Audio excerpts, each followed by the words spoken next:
வருங்கால அரசு அதிகாரிகள் அனைவருக்கும் வணக்கம். நான் உங்கள் பொன்வேல் பாண்டியன், நடப்பு நிகழ்வுகள் ஆசிரியர். இன்றைய தினம் ஆகஸ்ட் 3ஆம் தேதிக்குரிய நடப்பு நிகழ்வுல டிஎன்பிஎஸ்ஸோட புதிய பாடத்திட்டத்தின்படி பல்வேறு தலைப்புகளை நம்ம தினந்தோறும் தொகுத்து வழங்கிட்டு இருக்கோம். அதை நிறைய மாணவர்கள் சிறப்பான முறையில் ஃபாலோ பண்ணிட்டு நிறைய கேள்விகளுக்கும் சூப்பரா பதில் சொல்லிட்டு இருக்குங்க.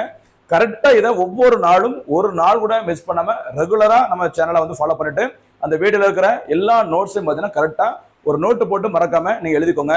கேட்கிற கேள்விகள், நடுவில் கேட்கிற கேள்வி, அப்புறம் பார்த்தா சிறப்பாக கடைசியா சூப்பர் 6 கேள்விகள், இப்படி நிறைய விஷயங்கள் உங்களுக்காக நம்ம டெய்லி முயற்சி பண்ணிட்டு இருக்கோம். தயவுசெய்து வீடியோ ஃபுல்லா பார்த்துட்டு கேள்விகளுக்கு பதில் சொல்லிட்டு கண்டிப்பா தேர்வில் வெற்றி பெறும். சரியா? இது தவிர நம்ம அண்ணா ஐஎஸ் அகாடமில இருந்து பாத்தீங்கன்னா தமிழுக்கான சிறப்பு பயிற்சி, சரியா, யாழ் 100 அப்படிங்கிற பேர்ல எப்படியாச்சும், சரியா, டிஎன்பிஎஸ்ஸோட இப்ப ரீசனா தெரிஞ்சிருக்கும், தமிழ்ல இருந்து ரொம்ப டஃபா வேற மாதிரி கேட்டுக்கிறாங்க. அதெல்லாம் தாண்டி மாணவர்களை தமிழ்ல நிறைய மார்க் எடுக்க வைக்கணும், எப்படியாச்சும் தேர்வுல வெற்றி பெற வைக்கணும் அப்படிங்கிறதுக்காக யாழ் 100 அப்படிங்கிற பேர்ல நம்ம அண்ணா ஐஎஸ் அகாடமில இருந்து நாளைய தினத்துல இருந்து பாத்தீங்கன்னா ஆன்லைன் ஆஃப்லைன் கிளாஸ் வந்து ஸ்டார்ட் பண்றாங்க. சரியா? அதனால சீக்கிரமா நம்மளோட இந்த பேட்ச் வந்து நீங்க சீக்கிரமா ஜாயின் பண்ணிட்டீங்கன்னா கண்டிப்பா வர்ற தேர்வுல நம்ம தமிழ்ல ஒரு நல்ல ஸ்கோர் பண்ணிட்டு கண்டிப்பா வெற்றி பெற முடியும். ஆரம்பிக்கலாமா? இன்றைய தினத்திற்கான நடப்பு செய்திகள், ஆகஸ்ட் 3ஆம் தேதிக்குரிய முக்கியமான நடப்பு செய்திகள் ஆரம்பிக்கலாம். ஃபர்ஸ்ட் பாயிண்ட் பாருங்கம்மா.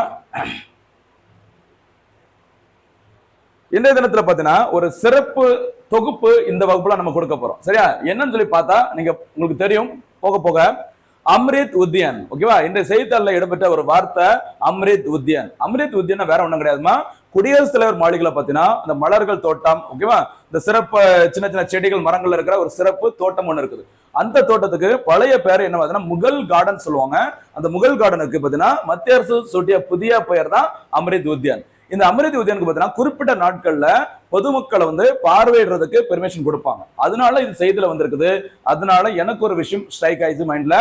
இது தொடர்பாக, அதாவது இந்தியன் பார்லிமெண்ட், ஓகேவா, டெல்லி, ஓகேவா, அந்த இந்தியன் பார்லிமெண்ட்டை சுத்தி இருக்கிற முக்கியமான விஷயங்கள், இந்திய அரசாங்கத்துக்கு கீழே இருக்கிற முக்கியமான அமைப்புகளின் சிறப்பு பெயர்கள், பாராளுமன்றம், பழைய பாராளுமன்றத்திற்கு என்ன பேரு, நியூ பார்லிமெண்ட்டுக்கு என்ன பேரு, இந்த மாதிரி நிறைய விஷயங்களை ஒரே ஏரியாவில் தொகுத்து கொடுத்துருக்கோம். கண்டிப்பா வரும் தேர்வுகள்ல எல்லா தேர்வுகளுக்கும் உங்களுக்கு ரொம்ப ரொம்ப யூஸ்ஃபுல்லா இருக்கும். சரியா? ஃபர்ஸ்ட் பாருங்கம்மா, அம்ரித் உத்யான் இந்தியா சுதந்திரம் பெற்றதின் 75வது ஆண்டு விழாவை, சரியா, அமிர்த பெருவிழா அப்படி சொல்லுவாங்க. சரி, அமிர்த பெருவிழா என்ன கொண்டாடப்படுவதை ஒட்டி குடியரசுத் தலைவர் மாளிகை, சரியா, மாளிகை தோட்டங்களுக்கு அம்ரித் உத்யான் என்று 2023ஆம் ஆண்டில் பெயர் சூட்டப்பட்டது. உங்களுக்கு தெரிஞ்சிருக்குமா, இந்தியா 1947 சுதந்திரம் பெற்றாங்க. அதனை தொடர்ந்து 75வது சுதந்திர தினம் கொண்டாடப்பட்டு அதை இன்னும் சிறப்பாக கௌரவிக்கிற மாதிரி குடியரசுத் தலைவர் மாளிகை அந்த தோட்டங்களுக்கு அம்ரித் உத்யான் அப்படிங்கிற ஒரு சிறப்பு பெயரை சூட்டிக்கிறாங்க. இதுக்கு முன்னாடி இந்த அம்ரித் உத்யானுக்கு என்ன பேர் அப்படின்னு பாத்தீங்கன்னா முகல் கார்டன், அதாவது முகலாயர் தோட்டம் சொல்லுவாங்க. அதுக்குதான் இப்ப புதிய பேர் என்னமா, அம்ரித் உத்யான். மறந்துடாது. சரியா? அடுத்து பாருங்க, அதே மாதிரி இன்னொரு முக்கியமானது, இந்த அரசியலமைப்பு தொடர்பான சில முக்கியமான அந்த டேர்ம்ஸ் எல்லாம் பார்த்துட்டு இருக்கோம். சரியா? பாருங்கம்மா, இந்த கட்டிடங்களின் அமைப்புகளின் தலைமையிடத்துக்கு என்ன பேர் அப்படிங்கிற மாதிரி. சரியா? இங்க பாருங்க, கடமை பாதை. சரியா? கடமை பாதைனா என்ன சொல்லுவாங்க அப்படின்னா கர்தவ்யாபாத். என்ன பேருமா? கர்தவ்யாபாத் சொல்லுவாங்க. அதாவது தலைநகர் டெல்லியில் அமைந்துள்ள ராஜா பாதை கர்தவ்யாபாத் என பெயர் மாற்றம் செய்யப்பட்டுள்ளது. அதாவது உங்களுக்கு தெரிஞ்சுக்கணும்னு நினைக்கிறோமா, ஒவ்வொரு ஆண்டும் இந்திய குடியரசு தினம், சரியா, சுதந்திர தினம் கிடையாது, இந்திய குடியரசு தினத்தன்று இந்தியா கேட்டுக்கு நேர் ஆப்போசிட்டா இருக்க அந்த ஸ்ட்ரெயிட் ரூட், ஓகேவா, அதுலதான் என்ன பண்ணுவாங்க, இந்த பரேடு நடத்துவாங்களா பாத்தீங்கன்னா, குடியரசு அணிவகுப்பு, இந்திய ராணுவத்தின் வலிமையை பறைசாற்ற மாதிரி நிறைய அணிவகுப்புகள், சில பீரங்கிகள், ஏவுகணைகள், சரி, அப்படி எல்லா முக்கியமான இந்த மோட்டார் வாகன இந்த சாகசங்கள், இப்படி நிறைய விஷயங்களை குடியரசு தினத்தன்று ஒரு பாதையில எல்லா பொதுமக்கள் பார்வையிடுற மாதிரி வந்து அரங்கேற்றுவாங்க. சரியா? அந்த பாதைக்கு தான் என்ன பேருமா, பழைய பேர் பார்த்தீங்கன்னா ராஜபாதை, அதாவது ராஜ்பாத் சொல்லுவாங்க. சரியா? ராஜ்பாத், ராஜாக்கள் வரும் பாதை, கிங்ஸ் வே அப்படி சொல்லுவாங்கல்ல, அதான் ராஜபாதை. அந்த ராஜபாதைக்கு தான் என்ன பேரு புதுசா சொல்லியிருக்கிறாங்க, கர்தவ்யாபாத். எப்படி முகல் கார்டன் இப்ப வந்து பாத்தீங்கன்னா அம்ரித் உத்யான் பேர் வச்சிருக்காங்களோ, அதே மாதிரி பழைய பேரு ராஜபாதைக்கு புதிய பேர் தான் என்னமா, கர்தவ்யாபாத். அதுக்கு நம்ம தமிழ்ல சொல்ல பேர் தான் கடமை பாதை. சரியா? இந்த பெயர் மாற்றம் எப்ப செஞ்சாங்க அப்படின்னு செப்டம்பர் 5, 2022 மத்திய அரசு செஞ்சிருக்கிறாங்க. ஓகேவா? இது பாருங்க, தலைநகர் டெல்லியின் அடையாளங்களில் ஒன்றாக ராஜா பாதை விளங்குகிறது.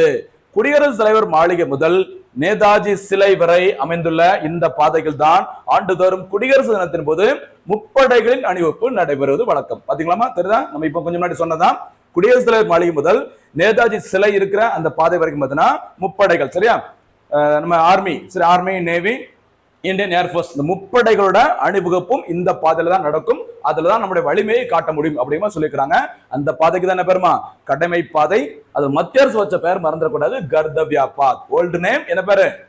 ராஜா பாதை, மறக்க கூடாது. சரியா? அடுத்து போலாமா? அடுத்து இன்னொரு முக்கியமான இந்தியன் கான்ஸ்டிடியூஷன் தொடர்பான முக்கியமான ஒரு அமைப்பு பாருங்க, சென்ட்ரல் விஸ்டா திட்டம். உங்களுக்கு தெரிஞ்சிருக்கும் நினைக்குமா? சென்ட்ரல், சரியா, சென்ட்ரல் விஸ்டா ப்ராஜெக்ட் அப்படி சொல்லுவாங்க. சரியா,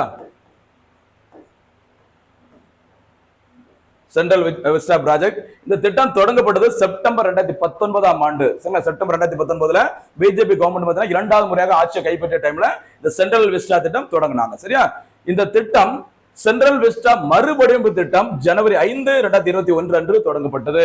இந்த திட்டத்தின் இலக்கு ஆண்டு 2026. அதாவது வேற ஒண்ணும் கிடையாதுமா, இந்த சென்ட்ரல் விஸ்டா திட்டத்தோட முக்கியமான நோக்கம் என்னன்னு சொல்லி பாருங்க.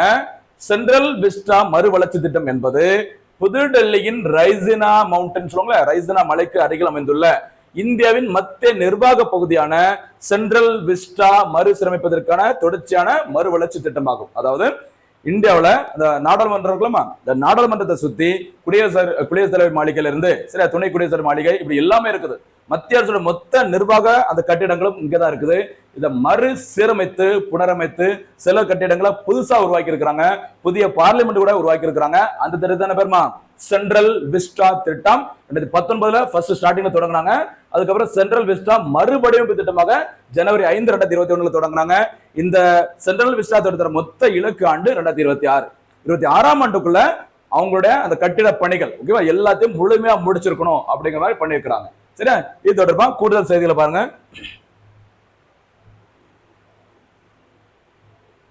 பாருங்க, இந்த பகுதி ஓகேவா முதலில் பிரிட்டிஷ் காலனித்துவ ஆட்சியின் போது எட்வின் லூடியன்ஸ் மற்றும் ஹெர்பர்ட் பேக்கர் ஆகியோரால் வடிவமைக்கப்பட்டது. ஞாபகமா, மொத்த அந்த பாராளுமன்றம் சில நாடாளுமன்றம் அமைந்துள்ள அந்த இடங்கள் தவிர முக்கிய தலைவர்களின் அந்த கட்டிடங்கள் குடியரசுத் தலைவர் மாளிகை உட்பட எல்லா கட்டிடங்களும் யாரோட பேரு இல்ல, பிரிட்டிஷ் காலத்துலதான் வடிவமைச்சிருக்காங்க.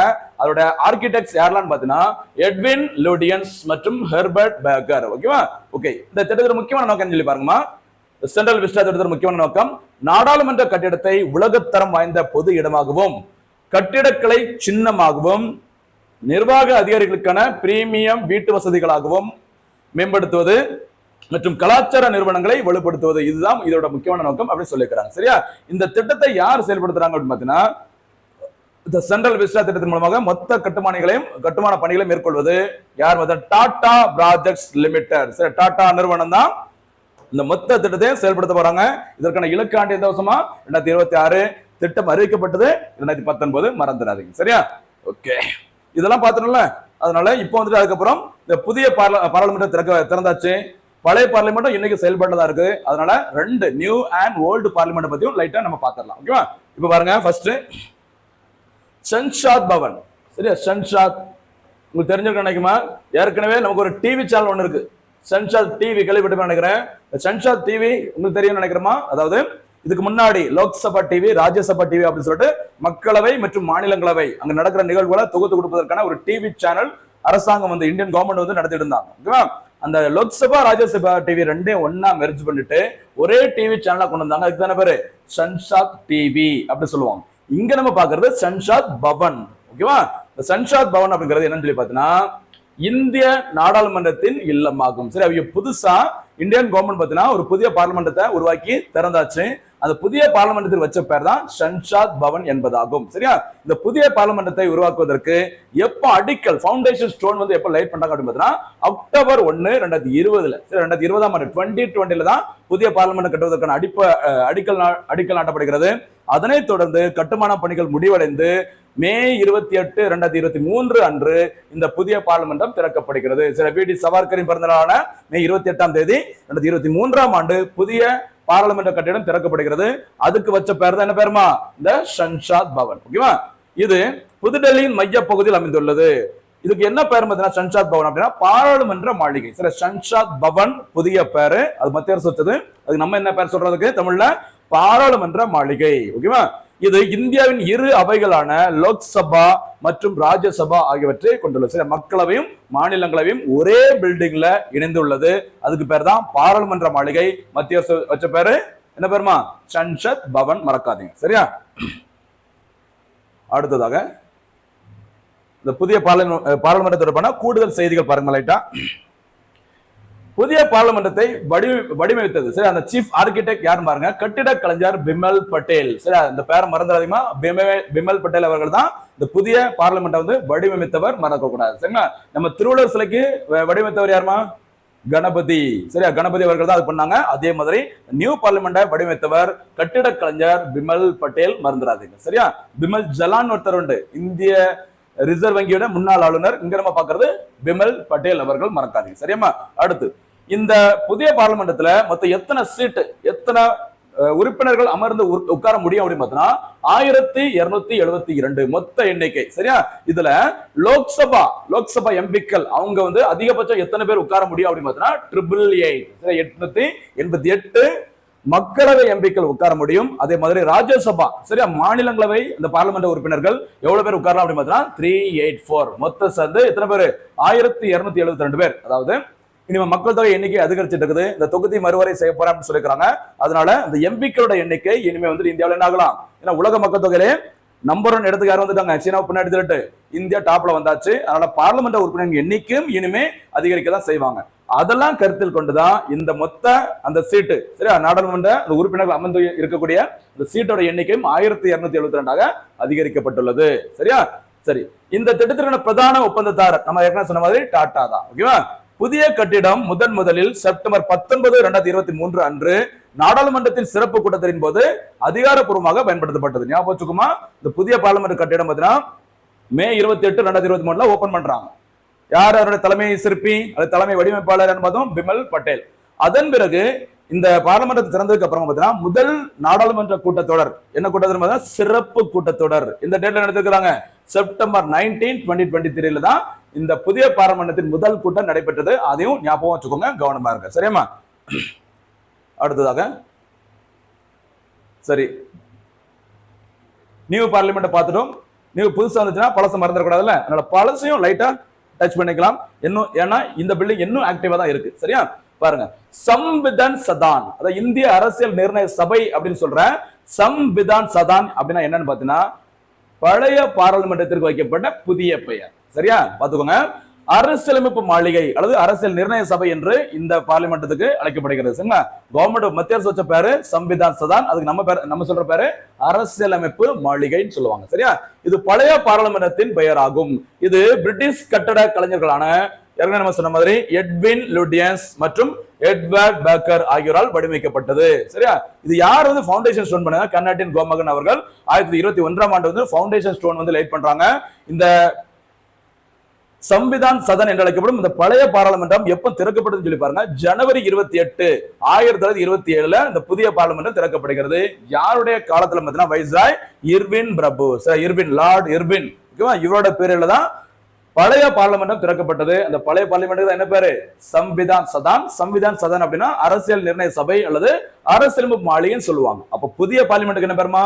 சன்சாத் பவன். பழைய பார்லிமெண்ட்டுக்கு வச்ச பேரு சம்விதான் சதன். ரெண்டுமே வித்தியாசமானது, கண்டிப்பா நோட் பண்ணிக்கோ, ரொம்ப முக்கியமானது. சரியா? அடுத்து போலாமா? நெக்ஸ்ட். சரி, அதெல்லாம் பார்த்தாச்சு. அதனால அதோட தொடர்புடைய முக்கியமான அரசாங்க மாளிகைகள், முக்கிய தலைவர்கள் இருப்பிடங்கள், அதுக்கு என்னென்ன சிறப்பு பேர் இருக்குது அப்படிங்கறத நம்ம பாத்துக்கலாம். சரியா? மேக்ஸிமம் உங்களுக்கு தெரிஞ்சதான் ராஷ்டிரபதி பவன். சரியா? ராஷ்டிரபதி ஒன்னா தெரிஞ்சிருக்கும் உங்களுக்கு. குடியரசுத் தலைவர் தங்கும் அந்த மாளிகையோட பேர் தான் ராஷ்டிரபதி பவன். அது உங்களுக்கு தெரியும் நினைக்கிறேமா? தற்போதைய பிரசிடென்ட் யார் நமக்கு இந்தியாவில்? திரௌபதி முர்மு அவர்கள். சரியா? திரௌபதி முர்மு அவர்கள் 15வது இந்திய குடியரசுத் தலைவர். எஸ்டி சமூகத்திலிருந்து, சரியா, ஷெட்யூல்ட் டிரைப்ஸ் கம்யூனிட்டில இருந்து குடியரசுத் தலைவராக தேர்ந்தெடுக்கப்பட்ட முதல் நபரே இந்த திரௌபதி முர்மு அவர்கள் தான், மறந்துடக்கூடாது. எந்த மாநிலத்தை சேர்ந்தவர் திரௌபதி முர்மு அவர்கள்? ஒடிசா மாநிலத்தை சேர்ந்தவர். அதையும் ஞாபகம் மறந்துடக்கூடாது. சரிங்களா? அடுத்து ராஜ்பவன். ராஷ்டிரபதி பவனா பிரசிடென்டோட அந்த பேலஸ்க்கு பேரு ராஷ்டிரபதி பவன். ராஜ்பவன் அப்படின்னா என்னன்னு பாத்தீங்கன்னா வேற ஒண்ணும் கிடையாதுமா, மாநிலத்தின் ஆளுநர்கள் தங்கும் மாளிகையின் பெயர். சரியா? ஆளுநர், கவர்னர் தங்கியிருக்கிற மாளிகை பேர் தான் ராஜ்பவன் சொல்லுவாங்க. கவனமா இருங்க, விட்டுறக்கூடாது. சரியாமா? அடுத்து நம்முடைய தமிழ்நாடு மாநிலத்தின் தற்போதைய ஆளுநர் யாரு? ஆர்.என். ரவி. ஓகேவா? அடுத்து மௌசம் பவன், முக்கியமான ஒரு அமைப்பு பாருங்க, மௌசம் பவனம். இது எப்ப கேட்பான்னு சொல்ல முடியாது. சரியா? திடீர்னு அந்த அமைப்பு தொடர்பாக ஏதாச்சும் ஒரு சிறப்பு நிகழ்ச்சி நடந்திருக்கலாம். அந்த அமைப்பு உருவாக்கப்பட்ட 100 ஆண்டு 200 ஆண்டுகள், இல்லைன்னா அதுல ஏதாச்சும் வேற முதன்முறையாக ஒரு பெண்கள் வந்துட்டு ஒரு விமன் வந்துட்டு தலைவரா வந்திருக்கலாம். அப்படி வரும்போது அந்த அமைப்பை பத்தி டீட்டெயில் தெரிஞ்சுக்கோங்க. ஏன்னா டிஎன்பிஎஸ்ல இப்ப கொஸ்டின்ஸ் வந்து அப்படிதான் வருது. சரியா? ஒரு கரண்ட் அஃபேர்ஸ், அது தொடர்பான ஸ்ட்ராட்டஜிக்கு, அதுக்கப்புறம் அதுல ஏதாச்சும் சப்ஜெக்ட்ல ஏதாவது லிங்க் பண்ணி இருக்குதா அது சேர்த்து கேட்கறாங்க, கவனமா இருக்கு. சரியா? சரி, மௌசம் பவன் இந்திய வானிலை ஆய்வுத்துறையின் கட்டிடத்தின் பெயர். சரியா? ஐஎம்டி சொல்லுவாங்கல்ல, இந்தியன் இந்த மெட்ரோலஜிக்கல் டிபார்ட்மெண்ட் அப்படி சொல்ற இந்திய வானிலை ஆய்வுத்துறை உருவாக்கப்பட்டது எப்பன்னு பார்த்தீங்கன்னா 1875 உருவாக்குறாங்க. சரியா? 1875 உருவாக்குறாங்க. 1875 வேற என்ன போறணும்? பிரம்மஞான சபை. ஓகேவா? அதுக்கப்புறம் பார்த்தீங்கன்னா ஆசியாவின் முதல் பங்குச்சந்தையான பிஎஸ்சி, பாம்பே ஸ்டாக் எக்ஸ்சேஞ்ச், இது எல்லாமே இந்த 1875 தான் உருவாக்கப்படுகிறது. அதே வருஷத்துல தான் இந்திய வானிலை ஆய்வுத்துறை வந்துட்டு ஓபன் பண்றாங்க. எந்த வருஷம்? 1875. சரியா? இந்த வருஷம் அதுக்கு என்ன சிறப்பு அப்படின்னு பார்த்தீங்கன்னா, இப்ப நமக்கு எந்த வருஷமா? நமக்கு 2025ஆம் ஆண்டு நம்ம இப்ப இருந்துட்டு இருக்கோம். சரியா? இந்த அமைப்பு உருவாக்கப்பட்டது எப்போ? ஐஎம்டி உருவாக்கப்பட்டது 1875. அப்ப எத்தனை வருஷம் கம்ப்ளீட் ஆகுது? 150 இயர்ஸ். அதனாலதான் இந்த அமைப்பு வந்து சிறப்பு பெறுது, கவனமா இருங்க. சரியா? ஒரு அமைப்பு உருவாக்கப்பட்டு 150 ஆண்டுகள், 100 ஆண்டுகள், 200 ஆண்டுகள் அதை நோட் பண்ணிக்கோங்க, ரொம்ப முக்கியமானது. சரியா? அப்ப சமீபத்தில் 150 ஆண்டுகளை நிறைவு செய்த முக்கியமான இந்திய அமைப்பு ஐஎம்டி என்று அழைக்கப்படும் இந்திய வானிலை ஆய்வுத்துறை. அந்த அமைப்பு உருவாக்கப்பட்டது 1875. அந்த ஐஎம்டி இருக்கிற அந்த தலைமையிடத்துக்கு என்ன பேர் அப்படின்னு பார்த்தீங்கன்னா மௌசம் பவன். நம்ம மௌசம் பவனம், தங்க பவனம் அப்படிலாம் சொல்லுவாங்கல்ல, அது மாதிரி மௌசம் பவன் சொல்றாங்க, கவனமா இருங்க. சரியா? அடுத்து யோஜனா பவன், இந்தியன் எக்கனாமில வர முக்கியமான சில ஒரு 2-3 அமைப்புகள், அதை நம்ம டச் பண்ணிடலாம். யோஜனா பவன் உங்களுக்கு தெரியும் நினைக்கிறேன். பிளானிங் கமிஷன் ஏற்கனவே செயல்பாட்டுல இருந்து இப்ப செயல் இழந்த அந்த திட்டக்குழு பதிலாக எது வந்திருக்குமா? நிதி ஆயோக் அமைப்பு வந்திருக்குது. அந்த பழைய திட்டக்குழு அது இருந்த அந்த நியூ டெல்லியில புதுடெல்லியில இருந்த அந்த கட்டிடத்தின் தலைமையிடத்துக்கு வச்ச பேர் தான் யோஜனா பவன். யோஜனா என்றால் தமிழ்ல திட்டம் சொல்லுவாங்க. சரியா? கவனமா இருக்குமா? யோஜனா பவன் எதனுடைய தலைமையிடம்? திட்டக்குழுவின் தலைமையிடம். சரியா? அடுத்து ராஷ்டிரிய விகாஸ் பரிஷத். சரியா? இது வந்து ஆர்விபின்னு சொல்லுவாங்க. ஆர்விபி. சரியா? ராஷ்டிரிய விகாஸ் பரிஷத். இது எதனுடைய தலைமையிடம் அப்படின்னு பார்த்தா என்டிசி. சரியா? National development council. ஞாபகம் வச்சுக்கோமா? 5 ஆண்டு திட்டங்களை உருவாக்குனது யாரு? திட்டக்குழு. அந்த திட்டக்குழுவின் தலைமையிடம் தான் யோஜனா பவன். சரியா? இந்த 5 ஆண்டு திட்டங்களை உருவாக்குற அந்த திட்டக்குழு, ஓகேவா, அந்த பில்டிங்கோட பேர் யோஜனா பவன். அதுக்கப்புறம் அந்த 5 ஆண்டு திட்டங்களுக்கு இறுதி வடிவம், ஃபைனல் ஷேப் கொடுக்கிற அந்த அமைப்போட பேர் தான் என்டிசி. அந்த என்டிசிக்கு இருக்கிற சிறப்பு பேர் தான் ராஷ்டிரிய விகாஸ் பரிஷத் என்று அழைக்கப்படும் ஆர்விபி. மறந்துடாதீங்க. சரியாமா? அடுத்ததாக இன்னொரு முக்கியமான இந்தியன் எக்கனாமி தொடர்பான ஒரு மிகப்பெரிய ஒரு அமைப்பு, இன்னைக்கும் ஆக்டிவா இருக்கிற ஒரு முக்கியமான அமைப்பு ஜவஹர் வியாபார் பவன். சரியா? ஜவஹர் வியாபார் பவன் சொல்லுவாங்க. இந்த அமைப்பு எதனுடைய பேரு அப்படின்னு பார்த்தா நிதி ஆணையம். சரியா? Finance commission. சரியா? மத்திய அரசிற்கும் மாநில அரசுக்கும் பார்த்தீங்கன்னா கிடைக்கிற வரி வருவாயை மத்திய அரசுக்கும் மாநில அரசுக்கும் பகிர்ந்தளிப்பது யாருடைய வேலை? பினான்ஸ் கமிஷனோட வேலை. இதெல்லாம் எக்கனாமிக்ஸ்ல நம்ம வீடியோ ஆல்ரெடி போட்டிருக்கோம், உங்களுக்கு தெரியும் நினைக்கிறேன். சரியா? இந்த பினான்ஸ் கமிஷன் டெல்லியில அமைஞ்சிருக்கிற அந்த தலைமை இடத்துக்கு தான் வச்ச சிறப்பு பேர் என்னதுமா? ஜவஹர் வியாபார் பவன் சொல்லுவாங்க. இந்த நிதி ஆணையம் அப்படிங்கிறது ஆர்டிகல் 280 சொல்லியிருப்பாங்க, கவனமா இருங்க. சரியா? தற்போது செயல்பாட்டில் இருப்பது 15வது நிதி ஆணையம். 15வது நிதி ஆணையத்தின் தற்போதைய தலைவராக இருப்பது யாருமா? என்.கே. சிங். சரியா? நந்த கிஷோர் சிங் அப்படி சொல்லுவாங்க. ஏற்கனவே நான் சொல்லியிருக்கிறேன், இந்த ஷார்ட் ஃபார்ம்ல வர்ற நேம்லாம் கொஞ்சம் ஃபுல் ஃபார்ம்ல தெரிஞ்சுக்கோங்க. சரியா? ஏன்னா இந்த என்.கே. அப்படிங்கிறது நந்த கிஷோர்னு சொல்லலாம், நந்த நவனித கிருஷ்ணன் சொல்லலாம், நந்த கோபாலன் கூட சொல்லலாம் தேவைப்பட்டா. அதனால இந்த ஃபுல் ஃபார்ம் தெரிஞ்சுக்கோங்க. ஏன்னா டிஎன்பிஎஸ்ல இருந்து கேள்விகள் எல்லாமே உங்களை எப்படா ஃபில்டர் பண்ணலாம் அப்படிங்கிற மாதிரி தான் கொஸ்டின்ஸ் வருது. இதுலயே நம்ம கொஞ்சம் அலர்ட்டா இருந்துக்கலாம். சரியா? 15வது தற்போது செயல்பாட்டில் உள்ள நிதி ஆணையம் 15வது நிதி ஆணையம். அவருடைய தலைவர் என்.கே. சிங். அடுத்த நிதி ஆணையம் புதுசா 16வது நிதி ஆணையம் உருவாக்கியாச்சு. அதுக்கு யார் இப்ப தலைவராக இருக்கிறா? அரவிந்த் பனகாரியா. இதை பத்தி நம்ம அடுத்தடுத்த வீடியோல போக நம்ம பார்க்க போறோம் ஃபுல் டீடைலா. சரியா? இது ஒண்ணு. இதுதாமா இந்தியாவில இந்தியன் பாலிட்டி, இந்தியன் எக்கனாமி தொடர்பான முக்கியமான அமைப்புகள், அதனுடைய தலைமையிடங்களின் புதிய பெயர்கள். சரியா? எல்லாமே ரொம்ப ரொம்ப முக்கியமான, நோட் பண்ணி எழுதிக்கோங்க. வாய்ப்பு கிடைக்கும் போது நம்ம நீங்க என்ன பண்ணணும்? ரிவிஷன் பண்ணிக்கணும். சரியாமா? அடுத்து பாருங்க, முக்கியமான இன்னொரு செய்தி. C-295 ரக விமானம். இது வந்து செய்திகளை இடம்பெற்றிருக்குது. ரொம்ப முக்கியமான ஒரு விமானம். இது வந்து சண்டை போடுறதுக்கு பயன்படுத்தக்கூடிய விமானம் கிடையாது. இந்தியன் ஏர்போர்ஸ் பயன்படுத்தக்கூடிய ஒரு சரக்கு விமானம். ஓகேவா? சரக்கு விமானம். அதாவது தேவையான ஆயுத தளவாடங்கள், உணவுப் பொருட்கள், ஓகே, இது எல்லாத்தையும் ஏத்திட்டு போற ஒரு முக்கியமான விமானம் தான் C-295 ரக விமானம். இந்திய விமானப்படைக்கான சரக்கு விமானமாகும் இந்த C-295. ஓகேவா? இந்த விமானம் யார்கிட்ட இருந்து வாங்கியிருக்கோம் அப்படின்னு பார்த்தோம்னா ஸ்பெயின் நாட்டிடம் இருந்து. சரி, ஸ்பெயின் நாட்டிடம் இருந்து நம்ம வாங்கியிருக்கிறோம். இந்த விமானம் பார்த்தீங்கன்னா மொத்தம் இந்த ஸ்பெயின் நாட்டிடம் நம்ம 56 இந்த C-295 ரக விமானத்தை வாங்குறதுக்கு இந்தியா வந்து ஒப்பந்தம் போட்டிருந்தாங்க. சரியா? அதுல 16 விமானம் பார்த்தீங்கன்னா 16, சரியா, 16 விமானங்கள் அப்படிங்கிறது ஸ்பெயின் நாட்டில் தயாரிக்கப்பட்டு இந்தியாவிடம் வழங்கப்படும். மிச்சம் இருக்கிற 40 விமானங்களும் இந்தியாவிலேயே வச்சு இந்த ஸ்பெயின் நாட்டை சேர்ந்த நிறுவனம் வந்து உருவாக்குவாங்க அப்படிங்கிற மாதிரி சொல்லியிருக்கிறாங்க. சரியா? டீட்டெயிலா பார்க்கலாம். உருவாக்கியது இந்த C-295 விமானத்தை உருவாக்குனது ஸ்பெயின் நாட்டில் உள்ள ஒரு ஏர்பஸ் நிறுவனம். இது தொடர்பாக இந்தியாவுக்கும் ஸ்பெயின் நாட்டை சேர்ந்த ஏர்பஸ் நிறுவனத்திற்கும் இடையே ஒப்பந்தம் கையெழுத்தான ஆண்டு 2021. சரியா? இது இந்த C-295 அப்படிங்கிறது எந்த விமானத்திற்கு மாற்றாக பயன்படுத்தப்படுகிறது அப்படின்னு பார்த்தீங்கன்னா இந்திய விமானப்படையின் ஆவ்ரோ போர் விமானத்திற்கு மாற்றாக இந்த C-295 ரக விமானம் பயன்படுத்தப்படுகிறது. சரி, அவசர காலம், இப்ப ஏதோ ஒரு நாட்டுல ஒரு ஏர்த்துகை அந்த மாதிரி ஏதாவது வந்தா கூட நிவாரண பொருட்கள் அனுப்புறதுக்கும் சரி, ஆயுத தளவாடங்களை நம்ம வந்து எங்கேயாச்சும் கொண்டு போனோம் அப்படின்னாலும் சரி, எல்லாத்துக்கும் இந்த சரக்கு போக்குவரத்து விமானம் தான் பயன்படுத்தப்படுகிறது. முக்கியமான ஒரு மிகப்பெரிய போர் விமானம், மறந்துடக்கூடாது. C-295 எந்த நாட்டிலிருந்து வாங்கியிருக்கோம்? ஸ்பெயின் நாட்டிடம் இருந்து. ஓகேவா? இப்படி கூட கனெக்ட் பண்ணி கேட்கலாமா? அப்பாச்சிங்கிற பேர்ல பைக், சரியா, அப்பாச்சிங்கிற பேர்ல ஒரு ஹெலிகாப்டர் ஒன்று இருக்குது. அது வந்து அமெரிக்க நாட்டிலிருந்து வாங்கியிருந்தோம். ஒரு முக்கியமான அதிக நவீன சக்திகளை கொண்ட ஒரு லேட்டஸ்ட், ஓகேவா, ஒரு போர் ஹெலிகாப்டர். அது வந்து அப்பாச்சி எந்த நாட்டிலிருந்து வாங்கியிருக்கிறோம்? அமெரிக்கா. அதுவே பிரான்ஸ் நாட்டிடம் இருந்து இந்தியா வாங்கின முக்கியமான ஒரு போர் விமானத்தின் பெயர் ரஃபேல். அந்த வரிசையில அந்த C-295 பார்த்துக்கோங்க, எந்த நாட்டிலிருந்து நம்ம வாங்கியிருக்கிறோம்? ஸ்பெயின் நாட்டிடம் இருந்து வாங்கியிருக்கிறோம். சரியா? அடுத்து பாருங்க. சரியா? அந்த 2021 ஒப்பந்தத்தின் கீழ் பார்த்தோம்ல ஏர்பஸ் நிறுவனம், அந்த ஒப்பந்தத்தின் கீழ் 16 C-295 ரக விமானங்களை இந்தியாவிடம் ஸ்பெயின் நேரடியாக விநியோகிக்க ஒப்புக்கொண்டது. மீதமுள்ள 40 விமானங்களை உள்நாட்டிலேயே தயாரிக்க இந்தியா ஒப்புக்கொண்டது. இந்தியாவுக்குள்ளே வந்து தயாரிப்பாங்க, ஆலைகள் அங்க அமைக்கப்படும், அங்க வந்து ஏர்பஸ் வந்து ரெடி பண்ணி கொடுத்து இந்தியாட்ட ஒப்படைப்பாங்க. சரிங்களா? அப்ப நமக்கு இதுல தெரிய வேண்டியது முக்கியமானது C-295 அப்படிங்கிற ஒரு சரக்கு போக்குவரத்து விமானம் இந்திய விமானப்படைக்கு சொந்தமானது. இந்த நாட்டிலிருந்து வாங்கியிருக்கணுமே, ஸ்பெயின், மறக்கக்கூடாது. சரியா? ஓகே.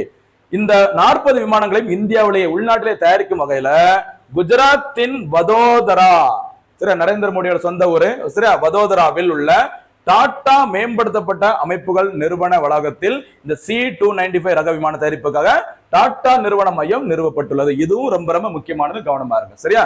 அடுத்து போலாமா? அடுத்து பாருங்க, இன்னொரு முக்கியமான ஒரு செய்தி.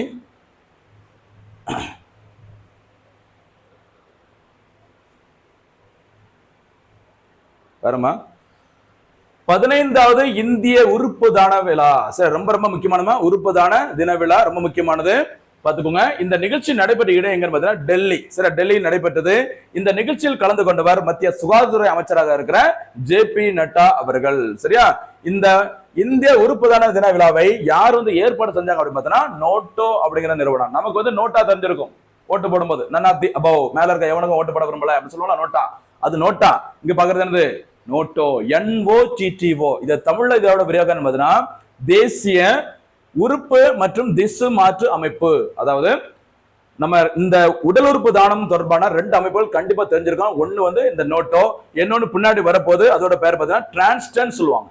என்ன பேருமா? டிரான்ஸ்டன். இங்க நம்ம பாக்குறது என்னது? நோட்டோ. சரியா? ரெண்டுமே உடல் உறுப்பு தானத்தை கட்டுப்படுத்தும் அமைப்புகள். இந்த டிரான்ஸ்டன் அப்படிங்கிறது தமிழ்நாட்டில் உடல் உறுப்பு தானத்தை கட்டுப்படுத்தும் முக்கியமான ஒரு அமைப்பு. தேசிய அளவுல உடல் உறுப்பு தானத்தை கட்டுப்படுத்தும் அமைப்புக்கு தானே பேரு இந்த நோட்டோ. இது வந்து நேஷனல் லெவல்ல, ஞாபகம் மறக்க கூடாது. அங்கதான் நம்ம அதான் இங்க பார்த்திருக்கோம், தேசிய உறுப்பு மற்றும் திசு மாற்று அமைப்பு. அதோட ஷார்ட் நேம் தான் இங்கிலீஷ் என்னதுமா? நோட்டோ, மறந்துடாதீங்க. சரியா? நாடு முழுவதும் உடல் உறுப்பு மற்றும் திசு தானத்தை ஊக்குவிக்கும் நோக்கில் ஓராண்டு காலமாக நடைபெற்று வரும் இந்த வார்த்தையை நோட் பண்ணிக்கோமா, அங்தானம். சரி, அங்கம் அப்படி சொல்லுவாங்க. அங்தானம் ஜீவன் சஞ்சீவினி இயக்கம் என்ற தேசிய இயக்கத்தின் கீழ் 15வது இந்திய உறுப்பு தான தினம் கொண்டாடப்பட்டது. செய்தியில வந்திருக்குது. அப்படி வரும்போது இந்த அமைப்பு என்ன, நோட்டனா என்ன, எப்ப உருவாக்குனாங்க, அது எல்லாமே டீட்டெயில பாத்துக்கோங்க, ரொம்ப ரொம்ப முக்கியமானது. சரியா? அடுத்து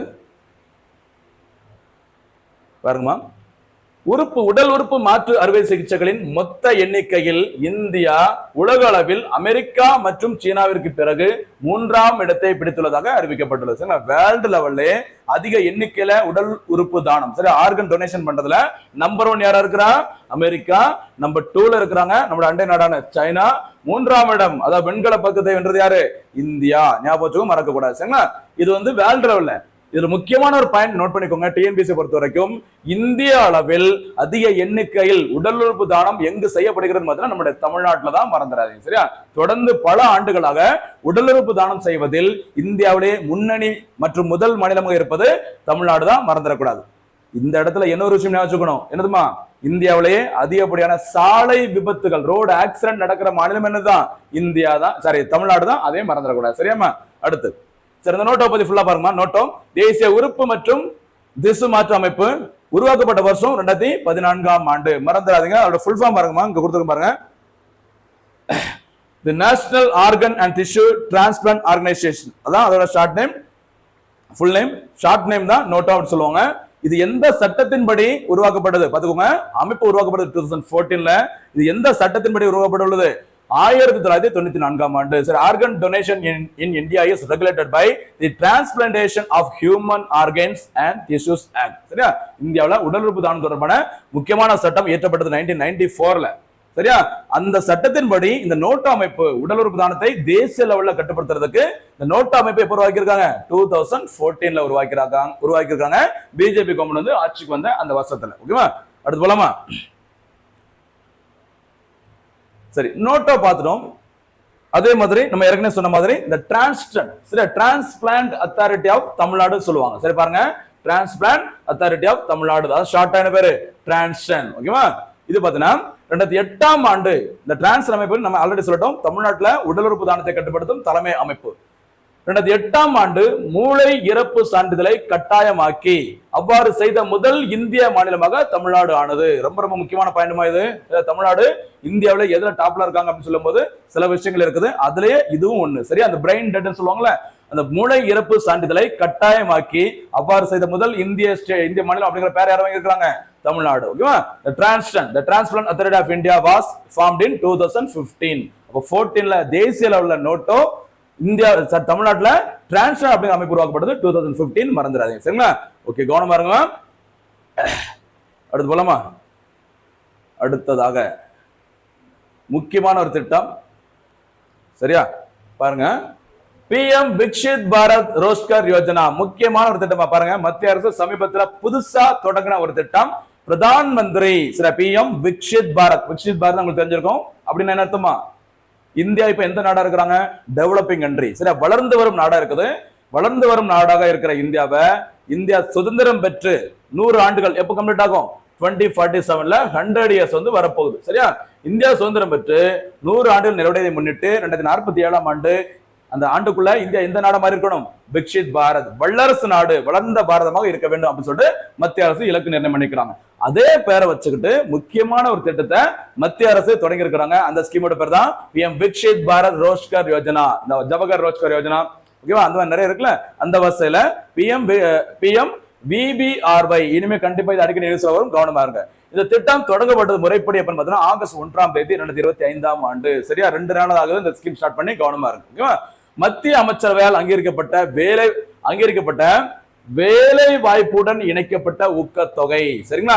வேலை வாய்ப்புடன் இணைக்கப்பட்ட ஊக்கத்தொகை திட்டம் ஆகஸ்ட் 1, 2025 முதல் PM விக்ஷித் பாரத் ரோஸ்கர் யோஜனா என நடைமுறைக்கு வந்துள்ளது. சரிங்களா? இந்த திட்டத்திற்கான செலவு பாருங்க, கிட்டத்தட்ட 1 லட்சம் கோடி, 99,446 கோடி செலவில் இந்த PM VBRY திட்டமானது 2 ஆண்டுகள்ல 2 வருஷத்துல 3 கோடி, 3.5 கோடிக்கும் அதிகமான வேலை வாய்ப்புகளை உருவாக்குவதை ஊக்குவிப்பதை கொண்டது. அதாவது வேலை வாய்ப்புகளை கொடுக்கணும். அந்த வேலை வாய்ப்புகளை யார் ரெடி பண்றாங்களோ, ஒரு தொழில் தொடங்கி தான் நம்ம வேலை வாய்ப்பு கொடுக்க முடியும். அப்படி வேலை வாய்ப்புகளை உருவாக்கணும். வேலை வாய்ப்புகளை யார் உருவாக்குறாங்களோ அவங்கள நம்ம என்கரேஜ் பண்ணணும், ஊக்குவிக்க வேண்டும். அதற்காக தான் இந்த திட்டம் தொடங்கப்பட்டுள்ளது. சரியா? இந்த திட்டத்தின் பலன்கள் ஆகஸ்ட் 1, 2025 முதல் ஜூலை 31, 2027 வரை உருவாக்கப்பட்ட வேலைகளுக்கு பொருந்தும். சரியா? பாத்துக்கோங்க.